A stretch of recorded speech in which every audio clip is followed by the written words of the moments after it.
Hello guys, welcome back to இன்னொரு video. இந்த வீடியோவில் என்ன பார்க்க போகிறோம்னு பார்த்தீங்கன்னா, டோஜி சீரீஸில் நம்ம 30 லெவல் இப்போ போக போகிறோம். 30 லெவல் போயிட்டா டெசர்ட் ஐலாண்டுக்கு போகிறோம். செகண்ட் இல்லை, அது தேர்ட் ஐலாண்டு அதுதானே. இது போகிறோம், போய் ஸ்ட்ராங்கஸ்ட்டாக மாறுறோம். இதான் நம்மளோட கோல் இன்றைக்கி.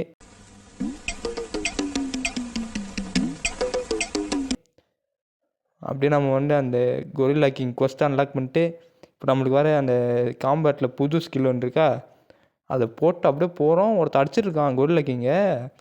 என்னோட கொரில்லா கிங் ஏன்டா அடிக்கிற நீ அப்படின்னு சொல்லிட்டு அவனுக்கு டேமேஜ் தானே நம்மளுக்கு எவ்வளோ பேரும் அப்படின்னு சொல்லிட்டு டேமேஜ் தண்டுக்கிட்டே இருக்கும். அவனும் முடிச்சிட்டான்.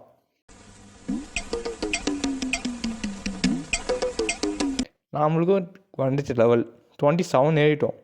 இன்னும் 3 லெவல் ஆயிடுச்சுன்னா நம்ம சாண்ட் வில்லேஜ் போயிடலாம். ஸோ அப்படியே நம்ம அவனை முடிச்சதுக்கப்புறமா மேலே பார்த்தோம், அந்த ட்ரீக்கு மேலே ஒரு என்பிசி இருக்கான், பச்சை கலரில் இருந்தான். நான் அப்படியே ஷாக் ஆகிட்டேன். யாருன்னு பார்த்தா ட்ராகன் டேலண்ட் ஸ்டேஜான். அவன் நம்ம இன்ட்ராக்ட் பண்ண உடனே நம்மளுக்கு ஒரு காமன் ஸ்க்ரோல் தந்தான். அது வரை அது என்சான்ட்மெண்ட் கேட்குதா. நம்ம என்சான்ட் பண்ண என்ன பண்ணுவோம், ஒன்று ஸ்வாலத் பண்ணுவோம், இல்லை கன் தான். ஏன்னா அது முன்னே இருக்குது, அது மேலே வேறு ஒன்றும் இல்லை. சரி, ஸ்வாடை வச்சு தான் இப்போ நம்ம லெவலப் பண்ணிருக்கோம். அதனால சொல்லிட்டு ஸ்வாடுக்கு நம்ம அந்த என்சான்மெண்ட் பண்ணிடலாம். இப்போ ஒரு நாள் எப்போ நம்ம பண்ண தான் போகிறோம், அதனால இப்போவே பண்ணிடலாம்னு சொல்லிட்டு அந்த காமன் ஸ்க்ரோலில் என்சான்மெண்ட் போடுறோம். நான் அப்படியே ஷாக் ஆகிட்டேன். இன்னும் நல்லா தரோன்னு பார்த்தா டெல்லி தண்டா லெவல் 2 வருமா, லக்கி லெவல் 1 இதெல்லாம் நல்லா பண்ணுது. அந்த டெட்லிலாம் என்னென்னா அந்த 5% டேமேஜ் கொஞ்சம் அதிகமாக போகும். நம்ம என்சான்மெண்ட் பண்ண ஸ்வாட்லையோ கன்லையோ எனிமி அடித்தா 5% டேமேஜ் நிறையா போகும். அது மாதிரி லக்கி என்னன்னா, அந்த பாஸ் ட்ராப் பண்ணுவோம்ல ஐட்டமு, அது கொஞ்சம் இன்க்ரீஸ் ஆகும் ட்ராப் சான்ஸு. இப்போது நம்ம ட்ராப் பண்ணுற மாதிரி எந்த ஐட்டமும் நம்ம என்பிசி கிட்ட போய் அடிக்கிறதில்ல. ஏதாவது மணி லெவல் 2 அந்த மாதிரி வந்துச்சுன்னா ஈஸியாக நம்மளுக்கு மணியும் ஏறும். அதை வச்சு நம்ம பிளாக் ஸ்போர்ட்ஸ் வாங்கி அந்த டார்க் பிளேட் வாங்கி தான் கைஸ் நம்மளோட கோலாக இருக்கணும். அதுவும் காசு கொடுத்துடல, நம்ம ட்ரேட் பண்ணி டார்க் பிளேட் வாங்க போகணும். அது மூலம் சீட்டுக்கு போகணும்.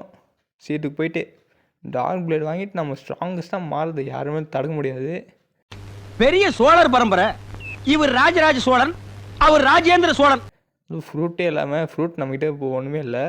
போக போக நம்ம ஃப்ரூட் ரோல் பண்ணி நல்ல ஃப்ரூட்டாக கிடச்சிச்சின்னா அதை வச்சு டார்க் பிளேட் நம்ம மோடில் ட்ரேட் பண்ணி வாங்கணும். டார்க் பிளேடுக்கெலாம் நம்ம ஒரு 2 கிச்சனு இல்லைன்னா ஒரு ட்ராகன் ஈஸ்டோ வெஸ்ட்டோ யார் கண்டுக்கிறா அப்படின்னு சொல்லிட்டு நம்ம ட்ரேட் பண்ணால் போதும், நம்மளுக்கு டார்க் பிளேட் கிடைக்கணும். ஆளை பார்த்தா டம்மி பீஸா இருக்க, பயங்கரமான ஆளா இருக்கேடா. உங்ககிட்ட ஏதோ டார்க் பிளேட் இருந்துச்சுன்னா கமெண்ட்டில் சொல்லி நம்ம இன்னொரு கொரில்லா கிங் கொஸ்ட்டை நம்மளை அக்செப்ட் பண்ணிட்டு அவனை மறுபடியும் அடிக்க போகிறோம். ஏன்னா ஸ்பான் ஆகிருப்பான், ஒரு 2 மினிட்ஸ் தான் அவனுக்கு ஸ்பான் டைமு. காலங்கலிகாலம் ஆயிப்போச்சு, நாங்கள் சொல்ல வேண்டியதெல்லாம் நீ சொல்லி ரீஸ்பான் ஆகிறதுக்குள்ளே நம்ம அடிச்சுட்டு நம்ம லெவல் 30, அதுதான் நம்மளோட கோல் இந்த வீடியோவில். லெவல் 30 போனோம். அப்போது அப்புறம் தான் அவங்க கூட சேர்ந்து அடித்ததுனால ஒரு 10 செகண்டில் அடிச்சிட்டோம் இந்த கொரில்லா கிங்க. இப்போ நாம் மட்டும்தான் இருக்கோம். நம்ம இந்த பவரில் போட்டு அவனை எப்படியோ அடித்து முடிச்சிடணும், அதுவும் சாகாமல். ஆனால் கொரில்லா கிங்லாம் நம்ம எவ்வளோ வாடி சாவடிச்சிருக்கோம். இது என்ன பெரிய டஃப்பான இதுவா? ஏய், என்னை வச்சு ஒன்றும் காமெடி பண்ணலையே. அதுக்கு முன்னாடி நம்ம ஸ்டாட்ஸில் டெவலப் பண்ணிடலாம்.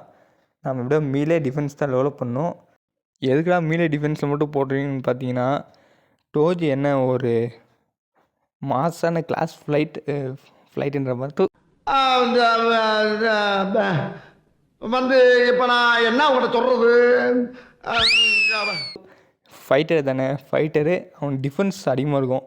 என்னோட அடித்தாலும் அவன் அசையாமல் இருப்பான். அப்படியே ஒரு இது மாதிரி, எப்படி சொல்லுது, ஆளை பார்த்தா டம்மி பீஸா இருக்க, பயங்கரமான ஆளா இருக்கேடா, ஸ்ட்ராங்கஸ்டான வாரியர் அந்த மாதிரி நம்ம மாறுறோம். அதனால நம்ம மீலேக்கும் டிஃபென்ஸ் மட்டும் இப்போதைக்கு நம்ம ஃபோக்கஸ் பண்ணுறோம்.